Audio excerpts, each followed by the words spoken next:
Hello student, welcome back. उम्मीद करता हूँ यहाँ पे सब लोग ठीक हो गए। यहाँ पे अपना इकोनॉमिक्स का रिवीजन सेशन चल रहा था तो उसको ही कंटिन्यू करते हैं अपन। यस, जहाँ पे अपन ने chapter number 1, chapter number 2, chapter number 3A और चैप्टर नंबर 3B आज क्या करेंगे, रिवाइज करेंगे। ऑलरेडी एसपी के अंदर भी 2-3 चैप्टर्स हो चुका है, एक ओसी के अंदर भी 2-3 चैप्टर्स हो चुका है। मतलब सिलसिला जो है रिविजन्स का चालू है। तो किसकी राह देख रहे हो? अगर अपने चैनल को अब तक सब्सक्राइब नहीं किया तो फर्स्ट ऑफ ऑल चैनल को जरूर सब्सक्राइब करिए, लाइक करिए और शेयर कर दीजिए अभी सभी फ्रेंड सर्कल के अंदर, क्योंकि आगे आगे जो वीडियोस आने वाले बहुत इंपॉर्टेंट हो गए आपके एग्जाम के पॉइंट ऑफ व्यू से, बोर्ड एग्जाम 2024 के लिए। क्योंकि वहां पे आपको पेपर्स मिलेगा, जैसे मैंने कमिटमेंट किया है, रिवीजन सेशन चल रहा है, मतलब ट्रिक्स मिलेगी और क्या क्या इंपॉर्टेंट क्वेश्चन हो गए ऑलरेडी देके रखा है। बट हाँ, जैसे जैसे एग्जाम नजदीक आएगी और ज्यादा से ज्यादा इंपॉर्टेंट क्वेश्चन और मिलेंगे। कैसे क्या देखना है, कैसे आपको पढ़ाई करनी है, स्टडी करना है, प्लानिंग क्या होगा, सब मसाला आपको मिलेगा मेरे चैनल पे। तो प्लीज जुड़े रहिए ऐसे ही। और अगर शेयर नहीं किया है तो फर्स्ट ऑफ ऑल शेयर कर दीजिए। और हाँ, अगर टेलीग्राम पे ज्वाइन नहीं किया तो प्लीज टेलीग्राम पे ज्वाइन कर दिए। इसलिए बोल रहा हूँ क्योंकि वहां पे अपडेट्स आपको फटाफट मिलती रहेगी लेक्चर्स की एंड ऑल के। ठीक है, तो without time waste let's start the chapter number 3B। जो ओल्ड सिलेबस के अंदर बात करूँ 3 था, उन लोग ने अभी डिवाइड कर दिया A और B में। तो 3 वाले में मतलब 3A में बात कर रहा हूँ, उसके अंदर ऑलरेडी अपन ने डिमांड के लेके बहुत डिस्कस किया। Law of demand, very very important question for your board exam. Determinant of the demand, तो ये सब इंपॉर्टेंट क्वेश्चन अपन ने लास्ट सेशन के अंदर डिस्कस किया। Let's start the chapter number 3B, elasticity of demand. देखो नाम में लिखा है इलास्टिसिटी। अभी इलास्टिसिटी ऐसा वर्ड है कि जो आपने बहुत नॉर्मल वर्ड सुना है, ऐसा भी नहीं कि नहीं सुना है, क्योंकि अपन नॉर्मल वर्ड में भी नॉर्मल पर्सनल लाइफ में भी अपन ये जो वर्ड है जो जनरली यूज करते हैं। अभी इलास्टिसिटी का मतलब क्या होता है? रबर, यस, आप इरेजर ही बोल सकते हो, रबर बोल सकते हो। मतलब आप देखते हो कि आप वो इलास्टिक को जितना खींचोगे उतना वो रिस्पॉन्स करता है। क्या करता है? रिस्पॉन्स करता है। मतलब जितना ज्यादा खींचोगे वो इतना ज्यादा क्या करेगा? रिस्पॉन्स करेगा। तो ये वाले चैप्टर्स के अंदर अपने को वही पढ़ना है कि आपके यहाँ पे, मतलब थोड़ा अलग टर्म में बोलना चाहता हूँ, यहाँ पे आपकी डिमांड कैसे चेंज होगी। अभी मेरे हिसाब से इलास्टिसिटी का अगर मेरे को ऑल्टरनेट वर्ड यहाँ पे निकालना है तो क्या निकल के आऊगा? चेंज। कि भाई अगर सपोज की फॉर एग्जाम्पल मेरी इनकम चेंज हुई तो मेरी डिमांड कितनी चेंज होगी। अगर सपोज कि प्राइस चेंज हुआ तो मेरी डिमांड कितनी चेंज होगी। अगर सपोज कि फॉर एग्जांपल कोई ऐसा सब्स्टिट्यूट गुड्स है, अगर वो मार्केट में आ जाता है तो मेरा एग्जिस्टिंग गुड्स है उस पर कितनी डिमांड अफेक्ट करेगी। Is nothing but elasticity of demand. Let's start. आपका यहाँ पे 3 टाइप का जो मैंने वो बोला वही यहाँ पे लिख दिया है कि आपके सिलेबस के अंदर 3 टाइप की इलास्टिसिटी कवर किया है। पहला है इनकम इलास्टिसिटी, सेकंड दिया है आपको क्रॉस इलास्टिसिटी और थर्ड दिया है प्राइस इलास्टिसिटी। इनकम इलास्टिसिटी जैसे मैंने तुम लोग को बोला कि अगर मेरी इनकम बढ़ती है कम होती है उसके बेस पे मेरा डिमांड जो होगा वो क्या होगा? इंक्रीज डिक्रीज होगा। Getting my point? वो चीज को मैं क्या बोलूंगा? Income elasticity. सेकंड हो जाएगा क्रॉस इलास्टिसिटी का मतलब मैंने तुमको जस्ट एग्जांपल दिया, complementary good, substitute goods. Complementary goods nothing but अपना आ जाता है जॉइंट गुड्स, जिसके अंदर आ जाता है कार एंड पेट्रोल या तो कार एंड डीजल। बट अगर सब्स्टिट्यूट गुड्स की बात करूं तो 2 चीजें आ जाती है। For example coffee and tea बोल सकते हो, शुगर और जैगरी बोल सकते हो। These are the nothing but substitute goods. कि अगर सपोज कि एक गुड्स है, अगर उसका कोई क्लोज सब्स्टिट्यूट मार्केट में आ जाए तो आपकी डिमांड में कैसे चेंज होगा? Is nothing but cross elasticity of demand. और लास्ट है price elasticity of demand. Exam के पॉइंट ऑफ व्यू से बहुत इंपॉर्टेंट क्वेश्चन है और इसके अंदर जो 5 टाइप के प्राइस इलास्टिसिटी ऑफ डिमांड पूछा वो भी एग्जाम के पॉइंट ऑफ व्यू से शॉर्ट नोट की बात करूं या तो 8 मार्क्स के लिए भी बात करूं, इंपॉर्टेंट क्वेश्चन बैठता है। Price elasticity of demand nothing but नाम में लिखा है प्राइस इलास्टिसिटी ऑफ डिमांड, मतलब वो डिमांड मेरी चेंज होगी because of the one factor जो होगा मेरा price. Is nothing but price elasticity of demand. अभी अगर मैं प्राइस इलास्टिसिटी ऑफ डिमांड के अंदर बात करूं सर, तो बॉस इसके अंदर आपके पास 5 इन लोग ने डिवाइड किया, 5 टाइप की price elasticity of demand explain किया है। पहला आपका जो आएगा परफेक्टली इलास्टिक डिमांड, सेकेंड होगा perfectly inelastic demand, third जो होगा यूनिटरी इलास्टिक डिमांड होगी, फोर्थ रिलेटिवली इलास्टिक डिमांड और फिफ्थ होगी relatively in elastic demand.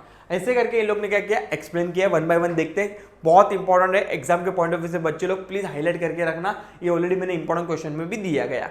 Yes अभी बात करता हूँ types of price elasticity of demand. पहला ये परफेक्टली इलास्टिसिटी ऑफ डिमांड।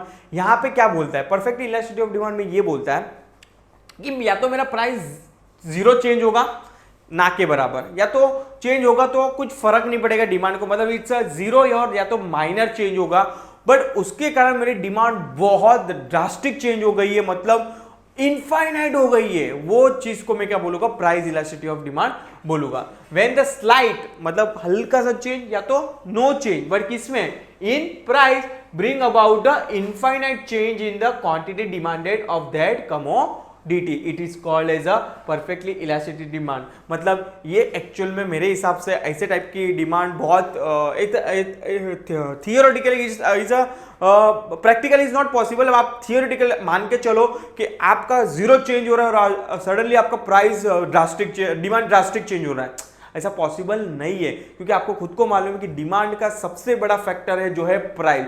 जब भी डिमांड ऊपर नीचे हो सकती है तभी हो सकती है जब भी आपके प्राइस में कुछ बड़ा सा चेंज आएगा, तो ही आपकी डिमांड में अफेक्ट होगी। आप बोलोगे कि प्राइस में जीरो चेंज हो रहा है और सडनली डिमांड बढ़ गई या तो फॉल हो गई, ये नहीं हो सकता। इसलिए इसको बोला है it is only a theoretical concept, actual में प्रैक्टिकल में पॉसिबल नहीं है।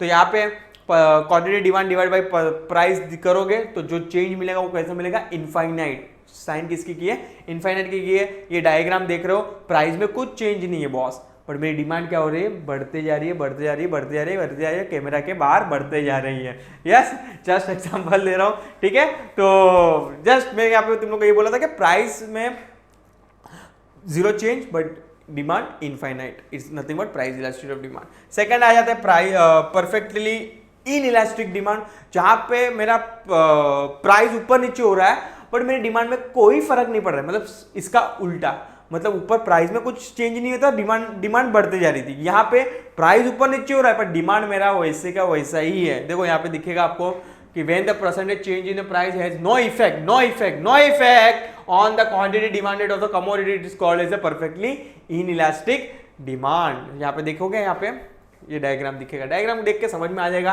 कि प्राइस मेरी ऊपर नीचे जा रही है, प्राइस बढ़ भी रही है, कम भी हो रही है, पर मेरी डिमांड जो है, डिमांड डीडी का देख रहे हो स्ट्रेट है, नो चेंज।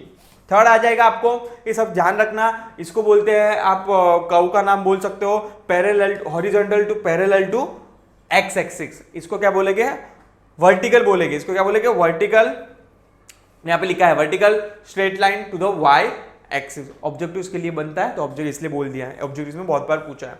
आगे बढ़ेगा यूनिटरी इलास्टिक डिमांड। यहां पे क्या होगा कि जितना मेरा डिमांड चेंज, प्राइस चेंज होगा उतना ही मेरा डिमांड चेंज होगा। मतलब अज्यूम करो कि 50% से मेरा प्राइस बढ़ा तो 50% से मेरा डिमांड कम होगी। अगर 50% से मेरा प्राइस कम हुआ तो 50% से मेरी डिमांड बढ़ेगी, मतलब 50-50। यस 50-50 ओवर की मैच है। यहाँ पे देख रहे हो, यहाँ पे 50-50 is equal to ED is equal to 1, elasticity of demand बोलते हैं इसको, इज इक्वल टू 1। जहां पे देख रहे हो आपको कर्व में भी दिखेगा, प्राइस मेरा कम हुआ, अज्यूम करो इसको 50 है, उतना ही सेम अमाउंट का, सेम साइज का 50% से मेरे क्वांटिटी डिमांड क्या होगी, बढ़ेगी। इसलिए इसको जो कर्व बोलते हैं उसको रेक्टेंगुलर हाइपरबोला बोलते हैं। बहुत बार डायरेक्ट क्वेश्चन पूछा गया 2 मार्क 4 मार्क के लिए, rectangular, please explain the rectangular hyperbola. बच्चे लोग गोले में से बाहर निकल के क्या sir out of concept question आया, कुछ आउट ऑफ नहीं आएगा, आपको सिलेबस में से ही आएगा। अभी भी बोल रहा हूँ, ये मेरी कमिटमेंट है, जुबान है, आपको एक फिल इन द ब्लैंक्स आपके आउट ऑफ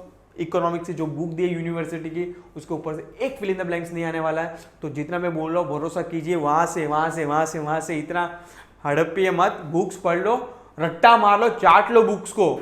अभी भी बोल रहा हूँ बहुत टाइम है आपके पास, हार्डली देखने जाओगे तो 120-130 पेज की बुक्स होगी, रट्टा मार के चाट लो पूरे बुक्स को, आराम से आप 80-85 स्कोर कर सकते हो। आप उधर से करने गए तो मरेंगे। यस चलो नेक्स्ट आ जाएगा रिलेटिवली इलास्टिक डिमांड, जहां पे क्या होगा कि प्राइस आप देखोगे, प्राइस मेरा कम होगा पर मेरी डिमांड पे इतना इफेक्ट नहीं पड़ेगा। फॉर एग्जांपल मेरा प्राइस चेंज हुआ 50%, 100%, फॉर एग्जांपल 100% चेंज हुआ तो मेरी डिमांड पे 50% का ही इंपैक्ट आएगा। फॉर एग्जांपल मेरा प्राइस 100% से गिर गई, अज्यूम करो खाली 100% से गिर गई, तो मेरी डिमांड बढ़नी चाहिए 100% से ज्यादा ही बढ़नी चाहिए, बढ़ेगी कितनी, खाली 50% से बढ़ेगी, मतलब हाफ। ठीक है, तो यहाँ पे देखो प्राइस देखो अज्यूम करो इसको 50 या तो 100 काउंट करो, अगर 50 काउंट करोगे तो इसको 25 काउंट करना पड़ेगा, अगर इसको 100 काउंट करोगे तो इसको 50 काउंट करना पड़ेगा। मतलब आप देख रहे हो इसका हाफ पार्टी क्या हो रहा है, चेंज हो रहा है डिमांड के अंदर। नथिंग बट ये आपका क्या है, रिलेटिवली इलास्टिक डिमांड होगा। और ये वाला जो कर्व है, therefore demand curve has a steeper slope objectives में। ध्यान रखना कि रिलेटिव इलास्टिक, क्योंकि ये सब ऑब्जेक्टिव्स में मेजर कॉलम में और सब में बच्चे लोग कंफ्यूज हो जाते हैं। तो कंफ्यूज नहीं होना ऐसे लगे तो आपको एक अलग से बुक्स में क्या करके रखो, लिख के रखो, जब भी एग्जाम रहेगी तभी रिवाइज कर लेना फटाफट से। और लास्ट जो होगा रिलेटिवली इन इलास्टिक डिमांड, कहा गया वो, अरे भाई, अरे सॉरी ये वाला कहो, अरे कहा गया, हाँ ये वाला हो गया, इसका कव ये रहा, सॉरी वो स्टीपर अपना उसका था, रिलेटिवली इनइलास्टिक का था। यहाँ पे बात कर रहा हूँ, सॉरी कंफ्यूज हो गया थोड़ा मैं भी, यहाँ पे मैं बात कर रहा हूँ रिलेटिवली इलास्टिक। पहले रिलेटिवली इलास्टिक की बात करते हैं कि जहां पे मेरा प्राइस कम होगा 100% से, तो मेरी 200% से डिमांड बन जाएगी, उसको बोलेंगे relatively elastic demand. Once again मैं यहाँ पे रेक्टिफाई करता हूँ मेरे स्टेटमेंट को, जो मैंने आगे बोला था कि रिलेटिवली इलास्टिक डिमांड उसको बोलेंगे जहां पे मेरा 100% से अगर प्राइस गिरा तो 200% से मेरी डिमांड क्या होगी, बढ़ेगी। Is nothing but relatively elastic demand. यहां पे देखो प्राइस मेरा 100% से गिरा तो मेरी 200% से डिमांड बढ़ी। It's nothing but relatively elastic demand, उसको फ्लैटर बोलते हैं। अभी उसका उल्टा relatively in elastic demand. In elastic मतलब इतना चेंज नहीं होगा, इलास्टिक का मतलब चेंज होता है, और इन इलास्टिक में इतना चेंज नहीं होगा। सपोज कि फॉर एग्जाम्पल अभी, हाँ वो वाला एग्जाम्पल मैं वापस से दोहराना चाहता हूं कि जहां पे मेरा 100% से प्राइस गिरा तो हार्डली 50% से मेरी डिमांड बढ़ेगी। Is nothing but sleeper curve दिखेगा आपको, जहां पे आप दिख रहा है कि 100% से मेरा प्राइस गिरा बट मेरी डिमांड हार्डली 50% से क्या हुई, बढ़ी है। Yes, is nothing but sleeper demand curve. ठीक है, आई थिंक सो आपको क्लियर है। If you are still doubt regarding the any questions, any concept, बिंदास कमेंट सेक्शन में डाल दीजिए सर मेरा ये डाउट्स, आपके जो भी डाउट डिफिकल्टी है शॉर्ट आउट किया जाएगा। यस, तो ऐसे करके आपको 5 टाइप की क्या है, इलास्टिसिटी है, वो भी किसकी, price elasticity. One second repeat करेंगे कौन से 5 टाइप की है।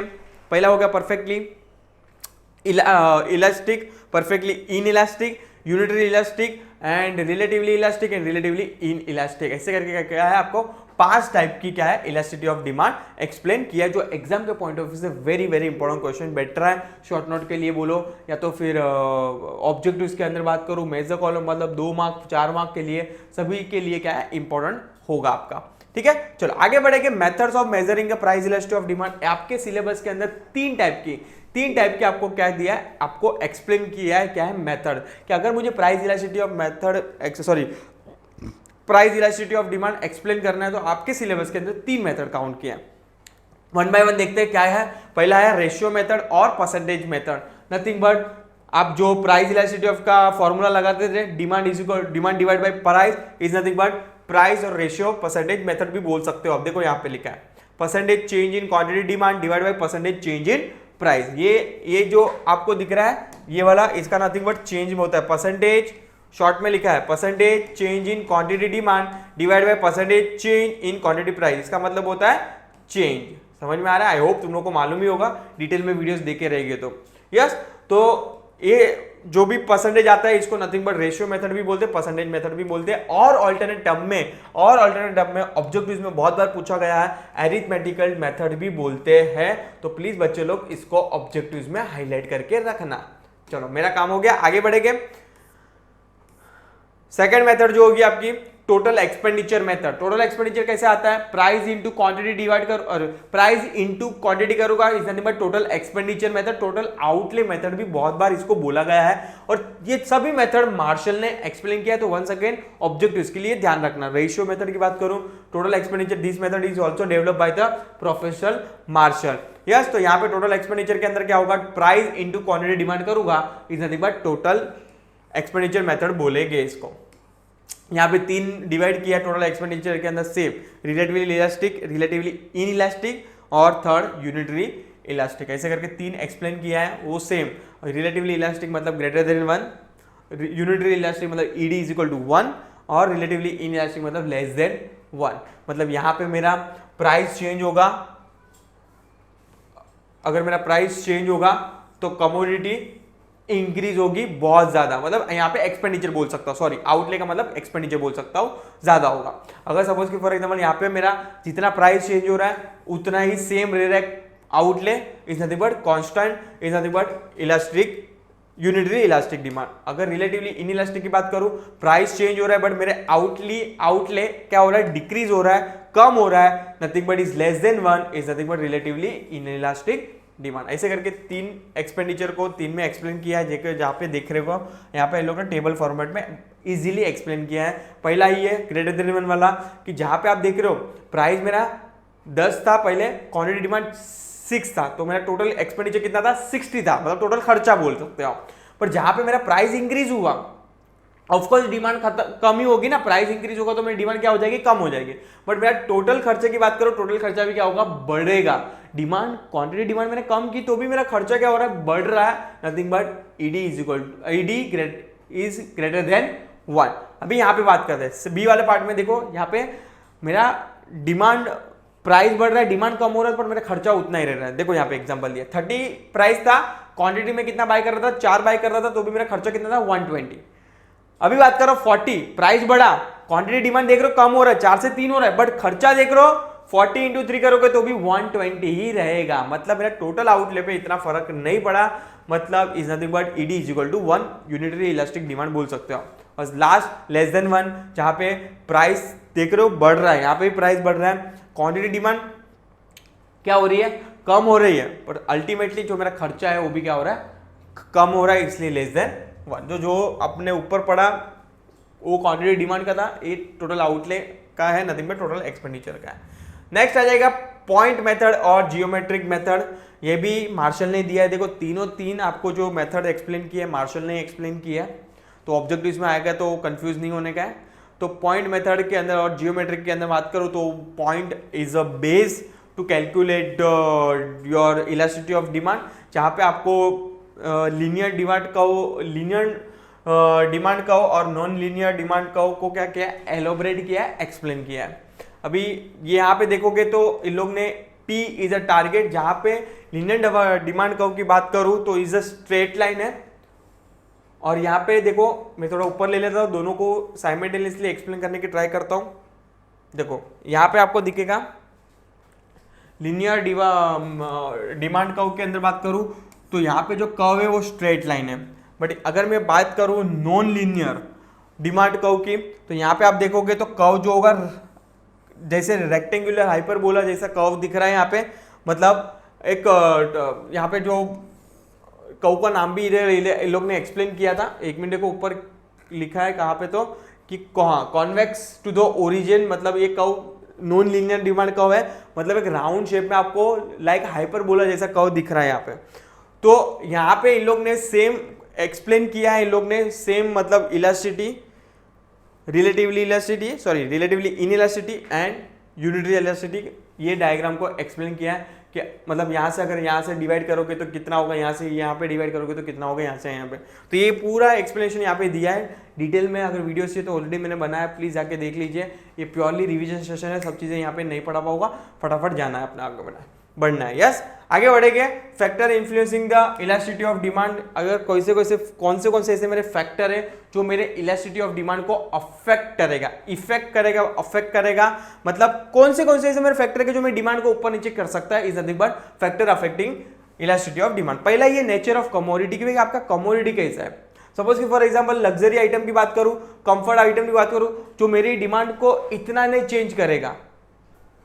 समझ में आ रहा है कि नहीं? देखो यहाँ पे लिखा है by nature can classify the commodity है necessary comfort and luxury demand for necessary goods like a food grade, medicine, text book etcetera is relatively inelastic. मतलब जो आपके डे टू डे बिजनेस वाले उसकी डिमांड इतना इफेक्ट नहीं करेगा as compare to luxury item. Luxury item का demand इतना होता नहीं है, तो अगर सपोज कि सडनली उसके प्राइस में कुछ चेंज होता है तो ऑफकोर्स मेरी डिमांड को क्या होगा, अफेक्ट करेगा। बट अगर मैं बात करूं जो बेसिक नेसेसिटी है, जैसे कि सोल्ट की बात करूं, नमक डे टू डे बेस पे यूज करते हैं, अगर उसका भाव सपोज कि जो 30 रुपए की थैली आती है, अगर वो 10 रुपया भी हो गया तो अपन नमक थोड़ी ज्यादा खाएंगे, वो तो जितना सब्जी में डालेंगे अपन जितना खाएंगे उतना ही खाएंगे, उसमें उतना इम्पैक्ट नहीं पड़ेगा, इसलिए वो हो जाएगा रिलेटिवली इनइलास्टिक डिमांड। मतलब वो मेरे डिमांड पे इतना चेंज नहीं करेगा, is nothing but inelastic. But अगर मैं बात करूं लग्जरी के आइटम्स की, अगर लग्जरी आइटम में प्राइस में कुछ कम हो गया तो भाई प्राइस, ऑफ कोर्स प्राइस कम होने के साथ साथ उसकी डिमांड बढ़ेगी, तो रिलेटिवली इलास्टिक डिमांड कहलाएगी। बाद में आ जाएगा अवेलेबिलिटी ऑफ सब्स्टिट्यूट। अगर मेरे पास सब्स्टिट्यूट गुड्स अवेलेबल है मार्केट के अंदर तो ऑफकोर्स मेरी डिमांड इलास्टिक होगी, बहुत ज्यादा फ्लक्चुएट करेगी।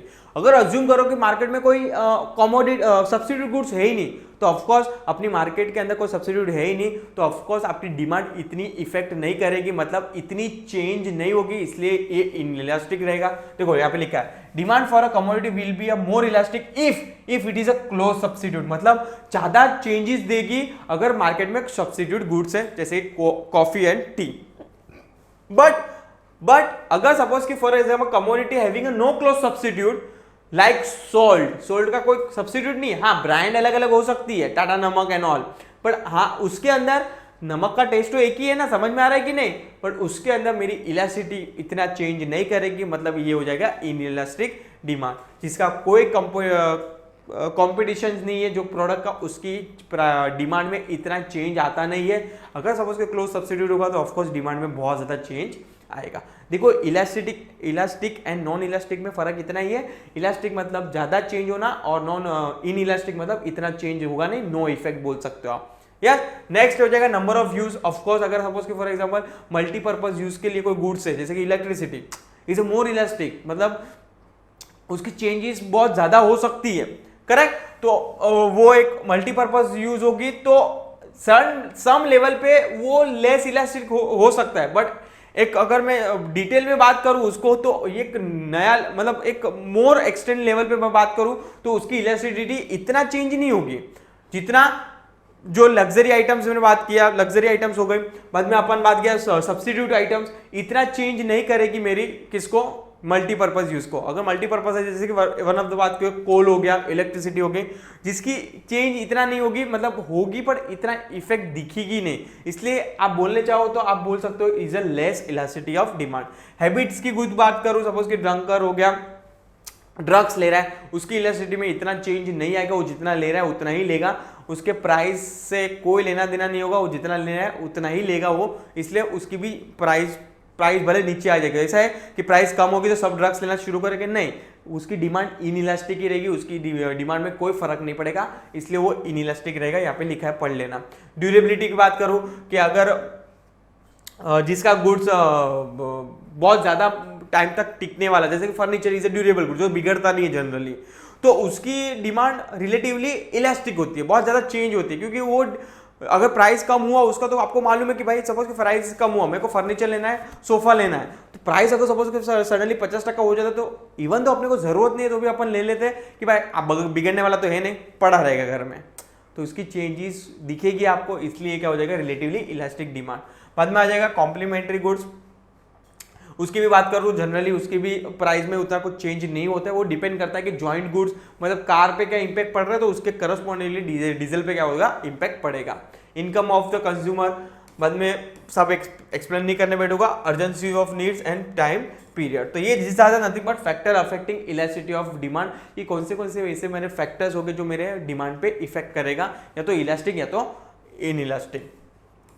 बाद में आएगा importance of elasticity of demand, क्यों किस किस को जरूरत है, किस किस के लिए इंपॉर्टेंस है, तो यहाँ पे इंपॉर्टेंस टू द प्रोड्यूसर हो जाएगा, इंपॉर्टेंस टू द गवर्नमेंट जो टैक्सेशन पॉलिसी बनानी है गवर्नमेंट को, और इंपोर्ट एक्सपोर्ट पॉलिसी बनानी, तो उसके सब एंगल को अगर पॉलिसीज बनानी है गवर्नमेंट को तो ये पॉलिसीज के लिए सब चीज़ें बहुत ज़्यादा ज़रूरी है कि कितना इंपोर्ट हो रहा है, कितना चेंज हो रहा है डिमांड के अंदर, तो ये सब चीज़ को आप एज ए गवर्नमेंट क्या करते हैं, आप कंसिडर करके क्या करते हैं पॉलिसी बाहर निकालती है।